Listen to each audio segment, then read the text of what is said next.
Halo teman-teman semuanya, selamat pagi. Perkenalkan, nama saya Adino Verlin Yandrata. Saya dari Fakultas Teknik Prodi Sistem Informasi semester 2 di Universitas Batam. Baik, kali ini saya akan tutorial atau mempresentasikan tentang konsep komunikasi.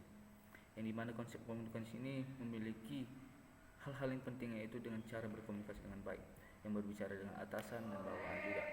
Di sini saya akan memberikan segala komunikasi verbal, non-verbal, formal, interpersonal, personal, dan komunikasi efektif. Baik, di sini saya langsung saja ke teman-teman akan mempresentasinya. Terlebih dahulu kita akan mengetahui judul saya dulu. Judul saya adalah konsep komunikasi. Saya mengambil mata kuliah ini manajemen dan organisasi. Baik, terlebih dahulu kita akan membaca definisi komunikasi ya. Komunikasi bukan hanya sekedar aktivitas pertukaran pesan, tapi lebih merasuk pada aspek-aspek kehidupan manusia yang lebih luas dan bersifat kompleks. Di sini dikarenakan bila para ahli dan peneliti memiliki perspektif dan sudut pandang yang berbeda-beda ketika dia mencermati dan menganalisis suatu fenomena komunikasi. Baik, ini pun di perbedaan cara pandangnya pun bisa jadi dikarenakan faktor keragaman bidang keilmuan yang melatari para ahli serta kondisi yang bersifat kontekstual di mana suatu peristiwa komunikasi berlangsung ya. Dan setiap teori komunikasi yang dikembangkan oleh tokohnya memiliki tingkat relativitas dan subjektivitas yang tinggi. Itu pun tergantung dari perspektif dan pendekatan yang digunakannya.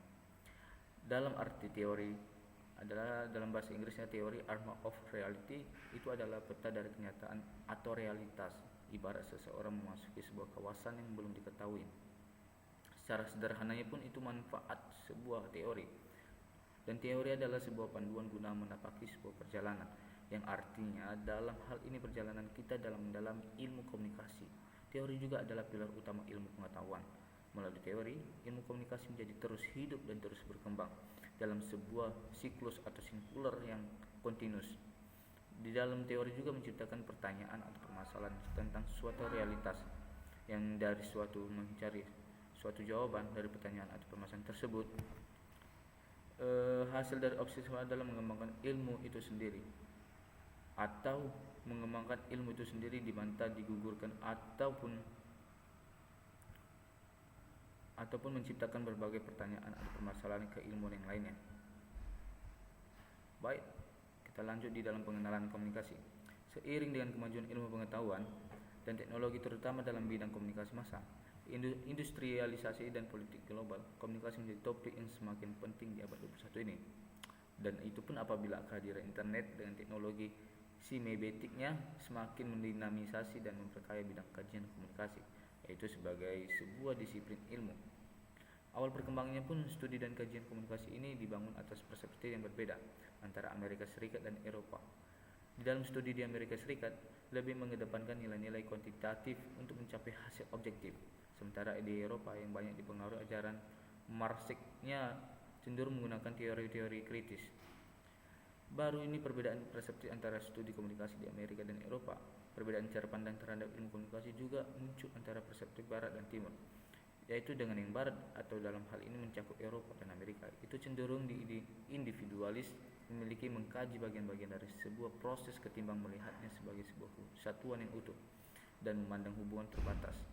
Sedangkan yang dengan Barat atau persepsi Timur, wilayah Asia, cenderung mengedepankan nilai spiritual dan melibatkan emosi, memandang sebuah proses sebagai satu kesatuan utuh dan mengenai hubungan sebagai hubungan antara status dan peran dalam masyarakat. Baik, kita lanjut. Konsep komunikasi. Komunikasi merupakan suatu hal yang sangat mendasar dalam kehidupan manusia, dan komunikasi menjadi suatu fenomena terbentuknya suatu masyarakat yang terintegrasi oleh informasi, di mana setiap individu dalam kehidupan masyarakat itu sendiri saling berbagi informasi untuk mencapai tujuan bersama. Dengan kata lain, kegiatan komunikasi ini pun mempunyai tujuan mengubah atau membentuk perilaku seseorang menjadi sasaran komunikasi. Menurut leksikografer, komunikasi menunjukkan pada suatu upaya yang bertujuan berbagi untuk mencapai kebersamaan. Dan komunikasi ini pun adalah proses penyampaian suatu pesan oleh seseorang kepada orang lain untuk memberitahu atau untuk mengubah sikap, pendapat, atau perilaku, baik itu secara lisan maupun tak langsung melalui media. Ini pun diciptakan oleh Effendi di tahun 2003. Dan menurut Mulyana 2007, komunikasi menjadi sebuah proses berbagai makna melalui perilaku verbal dan non-verbal. Sebagai perilaku dapat disebut komunikasi jika melibatkan dua orang atau lebih. Komunikasi disebut efektif apabila penerima menginterpresentasikan pesan yang diterimanya sebagai dimaksudkan oleh pengirim. Dan itu pun agar dapat tersampaikan secara efektif ya teman-teman. Maka yang pertama kita harus mengusahakan agar pesan-pesan yang kita kirim mudah dipahami. Dan yang kedua, sebagai pengirim kita harus memiliki kredibilitas di mata 9 penerima. Yang ketiga, kita harus berusaha mendapatkan umpan balik atau feedback secara optimal tentang pengaruh pesan kita bagi penerima. Yaitu dengan kata lainnya, seseorang harus memiliki kredibilitas dan keterampilan untuk mengirim pesan secara efektif. Baik, kita lanjut. Menurut John Red Weinbuch dan William W. Wilcard serta Kenneth Casereno dan Edward Menbodakan atau yang diciptakan oleh Mulyani 2010 menjelaskan 3 kerangka pemahaman mengenai komunikasi. Yang pertama pemahamannya yaitu komunikasi sebagai tindakan satu arah, yang artinya komunikasi yang mengisyaratkan penyampaian pesan searah dari satu orang kepada orang lainnya, yaitu secara langsung maupun media. Dan yang kedua, komunikasi sebagai interaksi.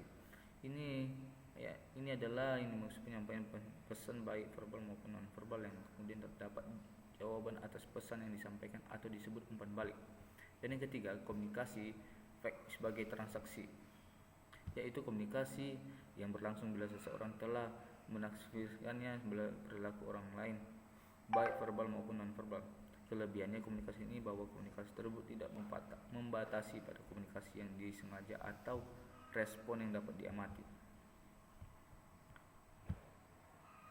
Baik, di sini ada macam-macam komunikasi. Satu, komunikasi verbal. Yang kedua, komunikasi non verbal. Yang verbal yang dalam artinya verbal komunikasi merupakan salah satu bentuk komunikasi yang disampaikan kepada pihak lain melalui tulisan atau lisan, atau yang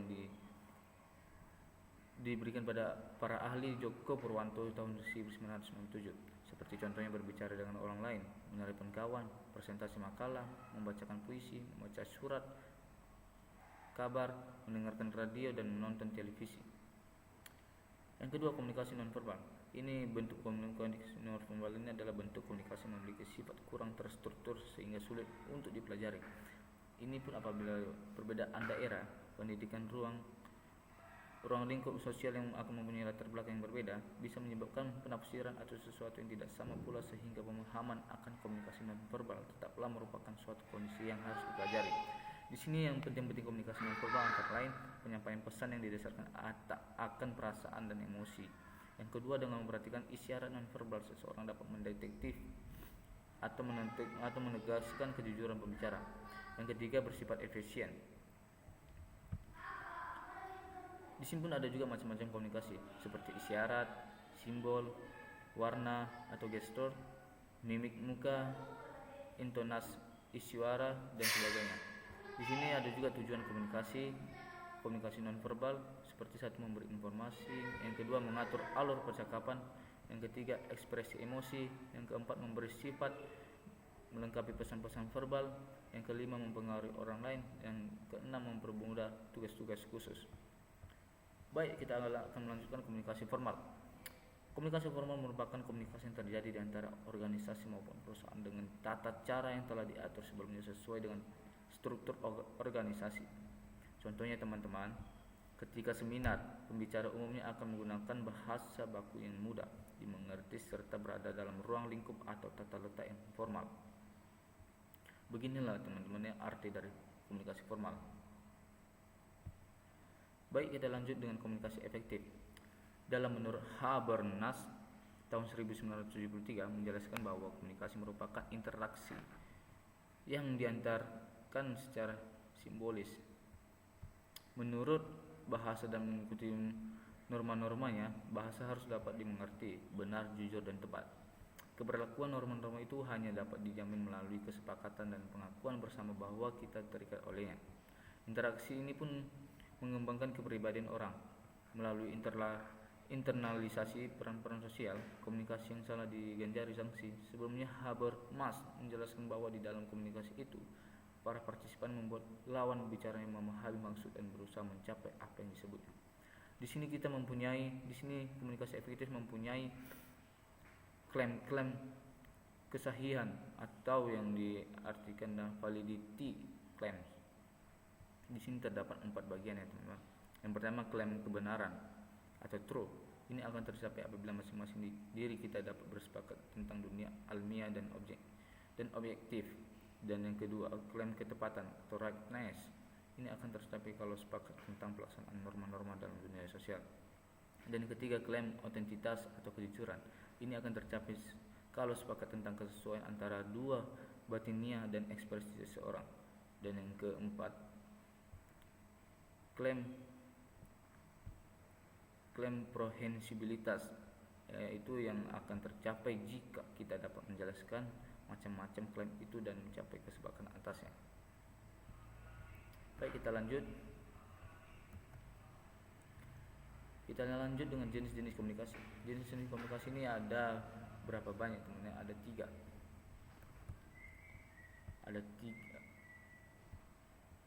Ada 4 ya teman-teman.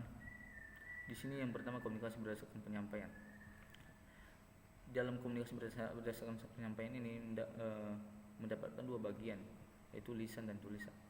Komunikasi secara lisan dimaknai sebagai jenis komunikasi yang terjadi secara langsung tanpa ada batas jarak, misalnya dalam suatu rapat, wawancara, maupun percakapan yang biasa, dan yang lain-lain. Dan yang kedua, tulisan. Komunikasi secara tertulis merupakan jenis media komunikasi yang penyampaian dilakukan dalam bentuk tulisan, misalnya naskah, spanduk, undangan, dan sebagainya. Yang ketiga, komunikasi berdasarkan tujuan. Yang ini berdasarkan komunikasi dapat dikategorikan menjadi beberapa macam, misalnya pemberian saran, pidato, perintah, ceramah, maupun wawancara. Yang ketiga, komunikasi berdasarkan ruang lingkup. Ini dapat menjadi 2 bagian, internal dan eksternal. Komunikasi internal merupakan jenis komunikasi yang terjadi dalam ruang lingkup organisasi maupun perusahaan. Contohnya interaksi antara individu yang ada dalam ruang lingkup tersebut. Dan yang kedua, eksternal. Komunikasi eksternal berarti komunikasi yang terjalin antar organisasi maupun masyarakat dalam berbagai macam bentuk, misalnya konferensi, publikasi, siaran televisi, maupun bakti sosial.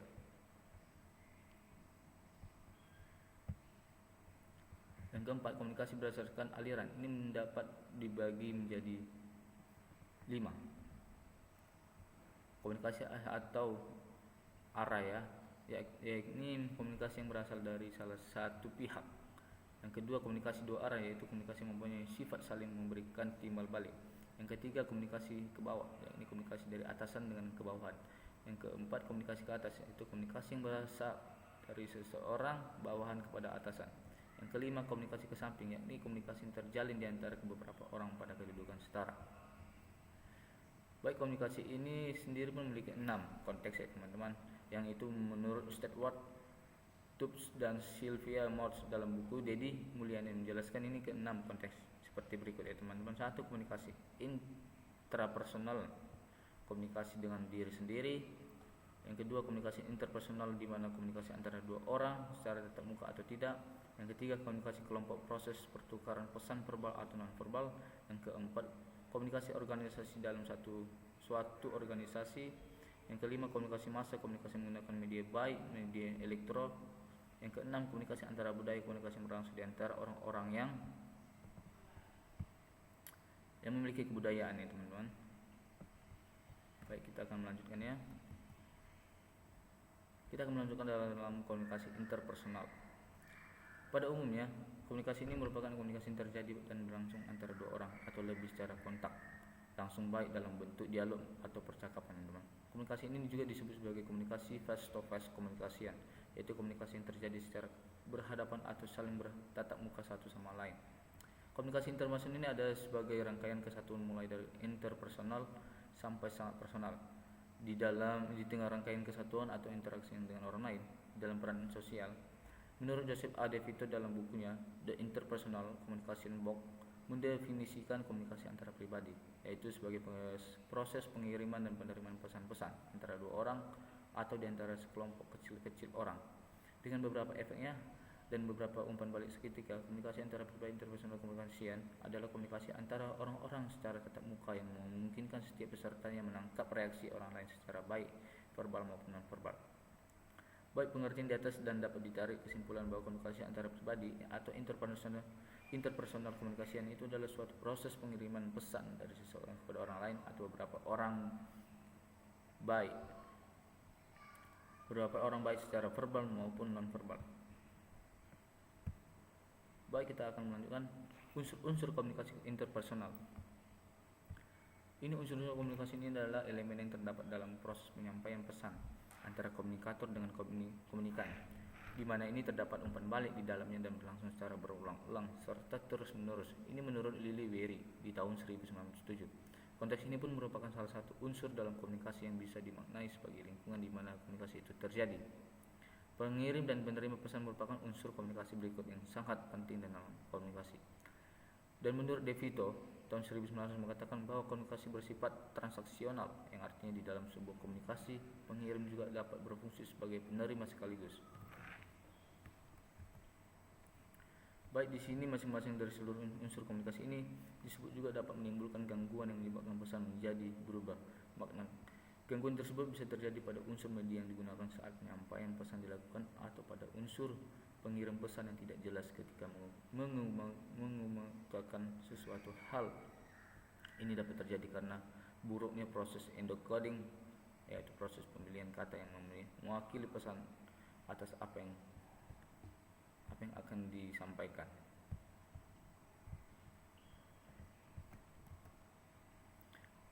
Baik, kompetensi interpersonal ya. Ini pun komunikasi interpersonal pun yang secara efektif disebut memiliki kompetensi interpersonal. Menurut Spitofert dan Cupat yang dikutip Fuad Nashori, bahwa yang dimaksud dengan kompetensi interpersonal ini adalah kemampuan seseorang individu untuk melakukan komunikasi efektif. Ini pun terdiri atas kemampuan yang diperlukan untuk membentuk suatu interaksi yang efektif. Kemampuan ini ditandai oleh adanya karakteristik psikologis tertentu yang mendukung dalam menciptakan dan membina hubungan antara pribadi yang baik dan memuaskan. Baik, di sini ada aspek-aspek kompetensi interpersonal tersebut ada 5, yaitu kemampuan berinisiatif, kemampuan untuk bersifat terbuka, kemampuan untuk bersifat asertif, kemampuan untuk memberikan dukungan emosional, kemampuan dalam mengatasi konflik. Baik, di sini ada tujuan komunikasi interpersonal. Di sini mempunyai tujuan yang hendak dicapai ketika komunikasi tersebut sedang atau telah berlangsung, teman-teman. Tujuan ini boleh disadari dan tidak boleh. Boleh disengaja atau tidak disengaja. Adapun tujuan dari komunikasi interpersonal ini seperti yang berikut ini, teman-teman. 1. Mengenal diri sendiri. 2. Menemukan dunia luar. 3. Menciptakan menjaga hubungan yang bermakna. Yang keempat, mengubah sikap dan tingkah laku. Yang kelima, untuk bermain dan mencari hiburan. Dan yang keenam, untuk membantu sesama. Dan disinilah tahap-tahap atau gambar-gambar yang dapat kita amati secara jelas dan dalam grafik jenjang komunikasi atau the communication escalator ya, teman-teman. Di sini ada commitment, rate of care, involvement, support, understand. Ini adalah bentuk-bentuk grafiknya, teman-teman ya.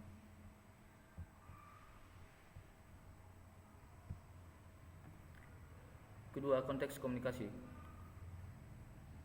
Melainkan dalam konteks atau situasi tertentu. Secara luas, konteks di sini berarti semua faktor di luar orang-orang yang berkomunikasi, yang terdiri atas yang pertama, aspek bersifat fisik seperti iklim, cuaca, suhu udara, bentuk ruangan, warna dinding, penataan tempat duduk, jumlah peserta komunikasi, dan alat yang tersedia untuk menyampaikan pesan. Dan yang kedua, aspek psikologis seperti sikap, kecenderungan, prasangka, dan emosi para peserta komunikasi. Yang ketiga, aspek-aspek sosial seperti 1. Norma kelompok, nilai sosial, karakteristik, budaya. Dan keempat, aspek waktu, yaitu kapan berkomunikasi atau hari apa, jam berapa, pagi, siang, sore, malam. Ini menurut Suryaman 2011. Istilah ini digunakan merujuk pada konteks ini. Istilah konteks yang lazim juga digunakan istilah tingkat, bentuk, situasi, keadaan, jenis, cara, dan pertemuan, yaitu menurut dalam Dedi Mulyani 2000. Di sini pun indikator paling umum untuk mengklasifikasikan komunikasi berdasarkan konteksnya Ini adalah jumlah peserta yang terlibat dalam komunikasi. Di sini pun teori-teori komunikasi secara umum dapat dibagi dalam 5 ya. Ini sebagai yang dikutip dalam Senjaja 2005. Di sini yang pertama interpersonal communication. Ini adalah proses komunikasi yang terjadi dalam diri seseorang melalui sistem syarat dan inderanya. Yang kedua interpersonal communication atau komunikasi antara pribadi adalah komunikasi antara perorangan yang bersifat pribadi, baik yang terjadi secara langsung atau tanpa medium ataupun tidak langsung. Yang ketiga komunikasi kelompok atau group communication. Ini memfokuskan pembahasannya pada interaksi di antara orang-orang dalam kelompok kecil. Yang keempat komunikasi organisasi atau organization communication. Ini menunjukkan pada pola dan bentuk komunikasi yang terjadi dalam konteks dan jaringan organisasi yang melibatkan bentuk-bentuk komunikasi formal dan informal serta bentuk-bentuk komunikasi antara pribadi dan komunikasi kelompok. Yang kelima komunikasi massa atau massa communication. Ini adalah komunikasi melalui media massa yang ditujukan pada sejumlah khayalak yang besar. Ini proses komunikasi ini melibatkan aspek-aspek komunikasi intrapribadi, komunikasi antara pribadi, komunikasi kelompok, dan komunikasi organisasi. Teorinya pun umumnya memfokuskan perhatian pada hal yang menyangkut struktur media, hubungan media dengan masyarakat, hubungan antara media dan khayalak, dan aspek-aspek budaya dari komunikasi massa. Dan ini menurut Moss dan Tublas 2000 di tahun 2000 menjelaskan konteks komunikasi menjadi 6 ya teman-teman, yang seperti yang saya bacakan tadi. Ada konteks dalam menambahkan konteks komunikasi publik, yaitu interpersonal communication, komunikasi kelompok, komunikasi publik, komunikasi organisasi, dan komunikasi massa. Dan di sini pun ada aspek komunikasi atas kepada bawahan. Yang pertama pemahaman. Pemahaman ini merupakan penerima yang cermat dari karyawan mengenai isi pesan yang dimaksud oleh atasannya. Yang kedua hubungan sosial yang baik. Komunikasi ini diharapkan dapat menimbulkan suatu hubungan sosial yang baik antara atasan dan bawahan, dalam arti dapat menimbulkan kepercayaan antara kedua pihak. Dan ini pun tidak terjadi kesalahpahaman, menciptakan interaksi yang baik. Atas dapat mengendalikan dan menotifikasikan bawahannya. Baik, kita akan melanjutkannya. Dimensi konteks komunikasi ini terdiri atas 3 dimensi teman-teman. Satu dimensi spesial, yang kedua dimensi psikologis, dimensi sosial psikologis, yang ketiga dimensi temporal. Dimensi spesial ini sangat berpengaruh terhadap keberhasilan pesan atau komunikasi. Contohnya cara duduk di kelas. Yang kedua dimensi psikologis ini merupakan tata hubungan status di antara mereka yang terlibat komunikasi. Contohnya saja peran mahasiswa dan dosen pada sekelompok orang dalam ruangan perkuliahan. Yang ketiga dimensi temporal. Ini komunikasi memerlukan konteks atau waktu, biasanya di mesin waktu antara lain jam, hari, minggu, bulan, pagi, siang, sore, dan malam. Dimensi ini dalam hitungan sejarah dan konteksnya sejarah sangat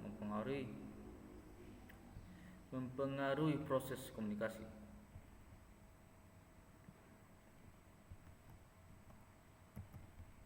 Oke, kita lanjut. Di sini ada juga model Neukom ya. Yang bagian yang X ini bagian di atas, yang A di sini, yang B di sini. Beginilah model-model Neukom. Baik, kita lanjut.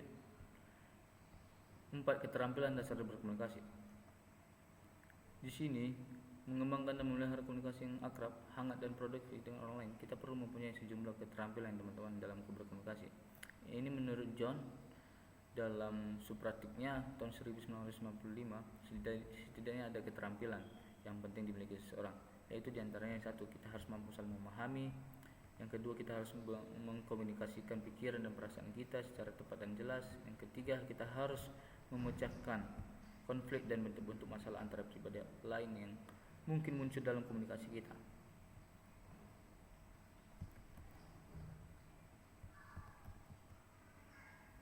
Yang kelima, pengertian komunikasi politik. Komunikasi politik adalah salah satu fungsi penting dalam sistem politik. Proses politik, komunikasi politik menepati posisi yang strategis, bahkan tidak berlebihan bila komunikasi politik dinyatakan sebagai urat nadi dalam setiap proses politik. Tetapi tidak ada Betapa tidak, aneka struktur politik seperti eksekutif, legislatif, yudikatif, partai politik, lembaga swadaya, masyarakat, kelompok kepentingan, media, dan warga negara senantiasa terlibat dalam proses interaksi pertukaran makna melalui kegiatan komunikasi politik ini. Beberapa di antaranya adalah definisi yang dikemukakan oleh Dayton dan Woodward yang dalam MD Nair di tahun 2003. Komunikasi politik ini adalah diskusi murni mengenai alokasi sumber daya publik atau pendapat, pajak, atau penghasilan. Otoritas pemerintah atau pihak yang diberikan kekuasaan untuk merancang, membuat dan menjalankan hukum dan keputusan, serta diskusi mengenai sanksi-sanksi pemerintah atau penghargaan atau hukuman dari negara. Di sini ada proses komunikasi politik, seperti komunikator atau sender sampai dengan pengirim pesan. Yang kedua, encoding sampai proses penyusunan ide menjadi simbol atau pesan. Yang ketiga, pesan atau sampai pesan 194. Yang keempat, media sampai saluran. Yang kelima, decoding atau sampai proses pemecahan atau penerjemahan simbol-simbol. Yang keenam, komunikasi atau receiver sampai penerima pesan. Yang ketujuh, feedback, umpan balik atau respon. Baik, di sini ada sebagai skemanya teman-teman, yang berguna untuk melakukan analisis dan proses komunikasi politik yang selama ini terjadi. Seperti ini ya teman-teman, yang di atas ada komunikator, ada pesan, media, komunikan, dan feedback.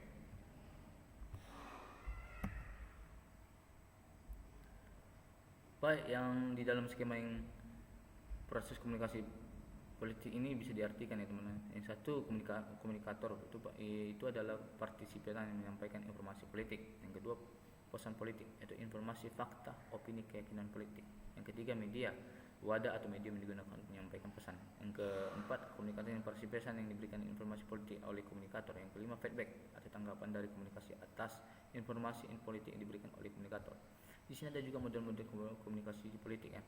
Seperti satu, model sistematik, itu pola komunikasi politik yang utuh satu-satunya yang terdiri dari bagian-bagian di dalamnya dan saling terhubung antara satu dengan yang lainnya. Yang kedua, model proses dinamika.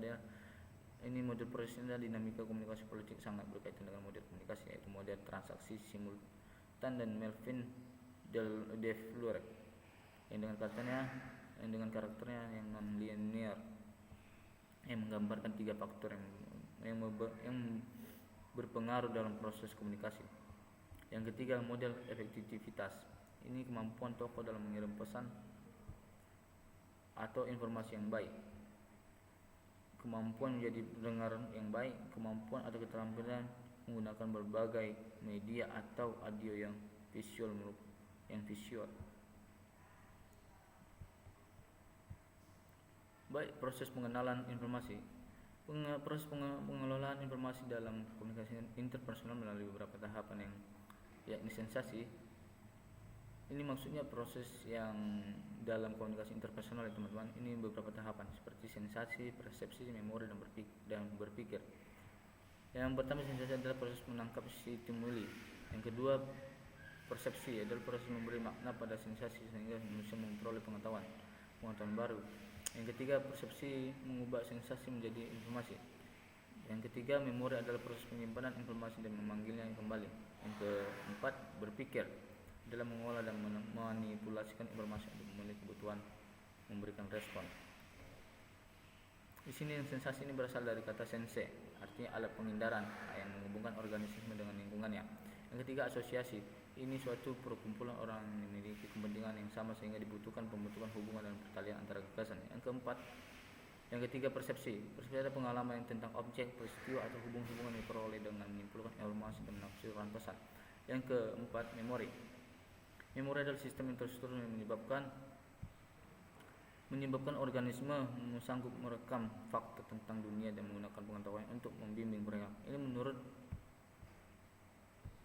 menurut Schlesinger dan Grover di tahun 1976. Dan yang kelima, berpikir. Berpikir juga merupakan akumulasi dari proses sensasi, asosiasi, persepsi, dan memori yang dikeluarkan untuk mengambil keputusan. Baik, di sini ada strategi komunikasi. Strategi komunikasi yang akan digunakan pada promosi ini menggunakan pendekatan rasional dan emosional. Yang tersebut digunakan untuk menyasar afeksi dan kognisi pada target mengenai makan bedulang. Yang kedua, strategi kreatif. Ini satu dulang penuh makna, atau dengan tagarnya satu dulang penuh makna, yaitu pesan visual yang akan dimuat ialah dengan menggunakan fotografi yang menggambarkan kegiatan wisatawan sedang melaksanakan makan bedulang. Itu konsep visual yang akan ditampilkan ialah dengan visual utama, yaitu wisatawan yang sedang melaksanakan makan bedulang, sedangkan visual pendukung ialah berupa elemen grafis sebagai pendukung.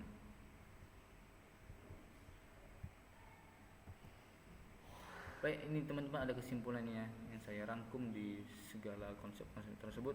Teori komunikasi adalah konseptualisasi atau penjelasan logis dan empiris tentang suatu fenomena atau peristiwa komunikasi yang terjadi dalam kehidupan manusia.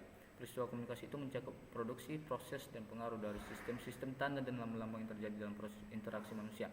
Teori ini memiliki sifat terbatas karena teori pada dasarnya adalah konstruksi ciptaan individual manusia. Dalam artinya pengembangan suatu teori tergantung pada cara pandang si pencipta teori, sifat dan aspek hal yang diamati, serta kondisi lain yang mengingat seperti waktu, tempat, dan lingkungan sekitarnya. Tujuan teori ini adalah untuk melihat, menemukan, mengorganisasikan, dan mempresentasikan fakta-fakta dalam suatu peristiwa komunikasi, seperti fungsinya sebagai alat untuk mengorganisasikan, menyimpulkan tentang suatu hal, dan memfokuskan atau menjelaskan, mengamatkan, membuat predikasi atau heuristik dan komunikasi, serta kontrol dan generatif. Baik teman-teman, sekian yang saya presentasikan pada pagi hari ini. Semoga dalam konsep komunikasi ini kita dapat memahaminya dan dapat kita praktekkannya nanti ke mana-mana. Sekian dan terima kasih. Saya ucapkan selamat pagi dan salam sejahtera bagi kita semuanya.